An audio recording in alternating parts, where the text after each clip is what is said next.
আজকে egg prawn biryani বানাবো। তার জন্য কিছু উপকরণ সাজিয়ে নিয়েছি, চলুন দেখা যাক। প্রথমে নিয়েছি 8খানা ডিম, 10 থেকে 12টা চিংড়ি মাছ বড় বড় সাইজের, কিছু গোটা গরম মশলা, আলু ডুবো ডুবো করে কাটা, আর 3-4টে পেঁয়াজ। তার সাথে নিয়ে নিয়েছি হচ্ছে গোলাপ জল আর কেওড়া জল, আর বিরিয়ানি এসেন্স তো আছেই। প্রথমে একটি পেস্ট তৈরি করে নেবো, আদা রসুনের পেস্ট। 3 কোটো মতো চাল, মানে ওই 750 মতো চাল হবে এইটার মধ্যে। এটা আমি নিয়েছি ইন্ডিয়া গেট বাসমতি রাইস। চলুন রেসিপিটি স্টার্ট করা যাক। প্রথমে এই আলু আর এই ডিম কটা আমি প্রেশার কুকারে সিদ্ধ করে নেব। কী কী ড্রাই স্পাইসেস নিয়েছি দেখিয়ে দিচ্ছি আপনাদেরকে। এখানে নিয়েছি কটা এলাচ, লবঙ্গ, গোলমরিচ, দারচিনি, আর নিয়েছি বিরিয়ানি এসেন্স, আর নিয়েছি ক্যাচির গরম মশলা, বিরিয়ানি শাহি বিরিয়ানি মশলা এভারেস্টের, আর নিয়েছি এই যে কেওড়া জল, গোলাপ জল, ভিনেগার একটু লাগবে সেটা দেখাচ্ছি না। আর এই চিংড়ি মাছগুলো নিয়ে নিয়েছি, এর মধ্যে নুন হলুদ মিশিয়ে চিংড়ি মাছের গায়ে নুন হলুদ আর একটু শুকনো লঙ্কা দিয়ে হালকা করে ফ্রাই করব। বেশি ফ্রাই করলে চিংড়ি মাছ শক্ত হয়ে যাবে, খেতে ভালো লাগবে না। আর ওইদিকে চালটাকে বসিয়ে দেবো জল, ফুটন্ত গরম জলের মধ্যে দারচিনি, লবঙ্গ, কিছু গোলমরিচ। আমার কাছে স্টার এনিংস নেই তাই আমি দিচ্ছি না, আপনাদের কাছে থাকলে অবশ্যই দেবেন। হাঁড়ির মধ্যে জল নিয়ে নিয়েছি, এই জলটাকে গরম হতে দেবো। তার মধ্যে দিয়ে দেবো হচ্ছে লবঙ্গ, এলাচ আর দারচিনি আর গোলমরিচ। তার সাথে দিয়ে দেবো লবণ আর চিনি আর 1 চামচ রিফাইন অয়েল। 1 চামচ লবণ দিলাম, আর একটু লবণ দিলাম। তার মধ্যে দেবো অল্প পরিমাণ চিনি, 1 চামচের মতো চিনি হবে। 1 চামচের মতো তেল দিয়ে দিলাম, চাইলে ঘিও ব্যবহার করতে পারেন। এই সবকটি উপকরণ একসাথে ফুটবে, তার মধ্যে দিয়ে দেবো চালটা। চাল দিয়ে 1 চামচ ভিনেগার দেবো। কড়াইয়ের মধ্যে তেল দিয়ে দিলাম, এর মধ্যে গরম হলে দিয়ে দেবো পেঁয়াজ, কেটে রাখা যে পেঁয়াজগুলো ছিল পেঁয়াজগুলো দিয়ে দিচ্ছি।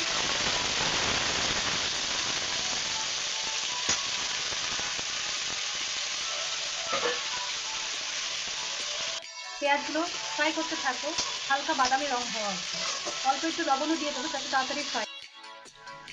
ডিমের মধ্যে দিয়ে দেবো অল্প পরিমাণ হলুদ, অল্প পরিমাণ লঙ্কার গুঁড়ো, আর দেবো লবণ। এই 3টি উপকরণ দিয়ে ডিমগুলোকে ভালো করে মাখিয়ে নিয়ে তারপরে হালকা করে ভেজে নেবো। এরপর চলুন দেখে নিই দইয়ের মধ্যে কী কী দেবো। দইয়ের মধ্যে দেবো একটি দইয়ের মিশ্রণ বানাতে হবে, যে পেস্টটি আমি ওই পেঁয়াজের মধ্যে ঢালবো। তার জন্য নেব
দেওয়া হয়ে গেছে। এরপর আবারও রাইসের লেয়ার দেব।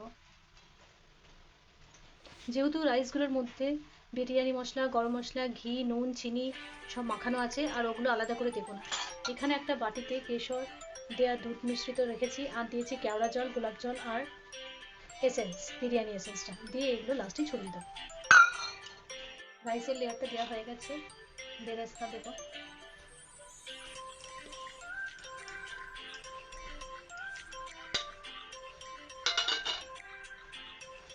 আর কেশর মিশ্রিত দুধটা দিয়ে দেবো।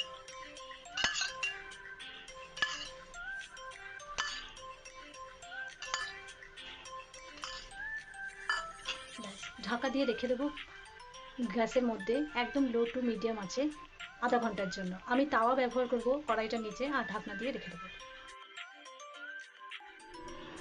এই যে তাওয়ার উপরে কড়াই চাপিয়ে এরকমভাবে ঢাকা দিয়ে বিরিয়ানিটি করে নিয়েছি। এরপর দেখুন কেমন হয়েছে বিরিয়ানিটির কালারটা। এই হয়েছে আজকের বিরিয়ানি, আর এই হয়েছে আমাদের বিরিয়ানি।